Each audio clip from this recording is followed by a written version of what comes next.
దేవుని వాక్యం కొరకు నీకు దాహం ఉంటే, దేవుని వాక్యము కొరకు నీలో ఒక తపన ఉంటే, దేవుని వాక్యం నేర్చుకోవాలనే ఆ తపన ఆ యొక్క నీలో ఉంటే, ఆసక్తి ఉంటే, దేవుడు నీ ప్రాణాన్ని ఏం చేస్తాడో తెలుసా?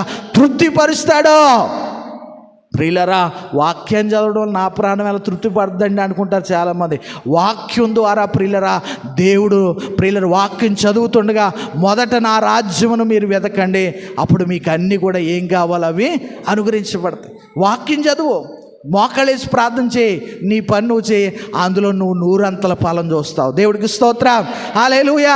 నువ్వు దేవుని సన్నిధికి రా, దేవుని మాట పాటించు, వాక్యాన్ని ధ్యానించు, ప్రార్థించు, దేవుని మాట ప్రకారంగా జీవించు. వాక్యం వాక్యం వాక్యంకి వాల్యూ, వాక్యానికి ఏం చేయాలి చెప్పండి? వాల్యూ ఇవ్వాలి. దేవుడి మాటకి విలువ ఇవ్వాలి. దేవుని మాటకు ప్రియులరా